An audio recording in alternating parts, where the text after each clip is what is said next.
आज का पहला पाठ ईसाइयास का ग्रंथ अध्याय 66 पर संख्या 10 से 14। यरूशलेम के साथ आनंद मनाओ, तुम जो यरूशलेम को प्यार करते हो, उसके कारण उल्लास के गीत गाओ। तुम जो उसके लिए विलाप करते थे, उसके कारण आनंदित हो जाओ, जिससे तुम उसकी संतान होने के नाते सांत्वना का दूध पीते हुए तृप्त हो जाओ और उसकी गोद में बैठकर उसकी महिमा पर गौरव करो। क्योंकि प्रभु यह कहता है, मैं शांति को नदी की तरह और राष्ट्रों की महिमा को बाढ़ की तरह यरूशलेम की ओर बहा दूंगा। उसकी संतान को गोद में उठाया और घुटनों पर दुलारा जाएगा। जिस तरह माँ अपने पुत्र को दिलासा देती है, उसी तरह मैं तुम्हें सांत्वना दूंगा। तुम्हें यरूशलेम से दिलासा मिलेगी। तुम्हारा हृदय यह देखकर आनंदित हो उठेगा। तुम्हारी हड्डियाँ हरी भरी घास की तरह लहलहा उठेगी। प्रभु अपने सेवकों के लिए अपना सामर्थ्य, किंतु अपने शत्रुओं पर अपना क्रोध प्रदर्शित करेगा। यह प्रभु की वाणी है। आज का दूसरा पाठ गलातियों के नाम संत पौलुस का पत्र अध्याय 6 पर संख्या 14 से 18। मैं केवल हमारे प्रभु यीशु मसीह के क्रूस पर गर्व करता हूँ। उन्हीं के कारण संसार मेरी दृष्टि में मर गया है और मैं संसार की दृष्टि में किसी का खतना हुआ हो या नहीं, इसका कोई महत्व नहीं। महत्व इस बात का है कि हम पूर्ण रूप से नई सृष्टि बन जाएं। इस सिद्धांत के अनुसार चलने वालों को और ईश्वर के इस्राएल को शांति और दया मिले। अब से कोई मुझे तंग न करे। ईसा के चिन्ह मेरे शरीर पर अंकित हैं। भाइयों, हमारे प्रभु यीशु मसीह की कृपा लोगों पर बनी रहे। आमीन। यह प्रभु की वाणी है।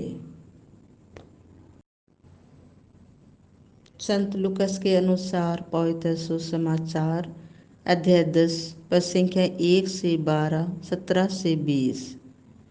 इसके बाद प्रभु ने अन्य 72 शिष्य नियुक्त किए और जिस जिस नगर और गांव में वे स्वयं जाने वाले थे, वहां दो दो करके उन्हें अपने आगे भेजा।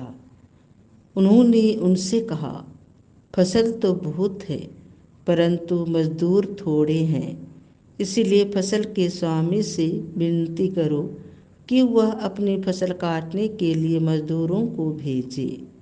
जाओ, मैं तुम्हें भेड़ियों के बीच भेड़ों की तरह भेजता हूँ। तुम न थैली, न झोली और न जूते ले जाओ, और रास्ते में किसी को नमस्कार मत करो। जिस घर में प्रवेश करते हो, सबसे पहले यह कहो, इस घर को शांति। यदि वहाँ कोई शांति के योग्य होगा, तो उस पर तुम्हारी शांति ठहरेगी, नहीं तो वह तुम्हारे पास लौट आएगी। उसी घर में ठहरे रहो और उनके पास जो हो वही खाओ पियो, क्योंकि मजदूर को मजदूरी का अधिकार है। घर पर घर बदलते ना रहो। जिस घर में प्रवेश करते हो और लोग तुम्हारा स्वागत करते हैं, तो जो कुछ तुम्हें परोसा जाए वही खा लो।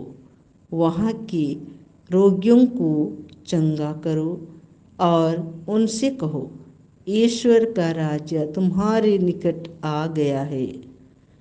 परंतु यदि किसी नगर में प्रवेश करते हो और लोग तुम्हारा स्वागत नहीं करते, तो वहाँ के बाजारों में जाकर कहो, अपने पैरों में लगी तुम्हारे नगर की धूल तक हम तुम्हारे सामने झाड़ देते हैं।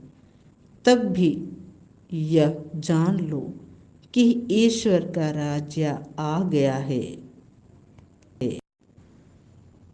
मैं तुमसे यह कहता हूँ, न्याय के दिन उस नगर की दशा की अपेक्षा सोदोम की दशा कहीं अधिक सहनीय होगी।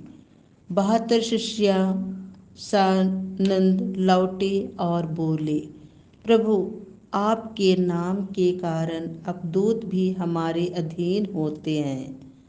ईसा ने उन्हें उत्तर दिया, मैंने शैतान को बिजली की तरह स्वर्ग से गिरते देखा। मैंने तुम्हें सांपों, बिच्छुओं और बैरी की सारी शक्ति को कुचलने का सामर्थ्य दिया है। कुछ भी तुम्हें हानि नहीं पहुंचा सकेगा। लेकिन इसीलिए आनंदित ना हो कि अबदूत तुम्हारे अधीन है, बल्कि इसीलिए आनंदित हो कि तुम्हारे नाम स्वर्ग में लिखे हुए हैं। यह प्रभु का सुसमाचार है।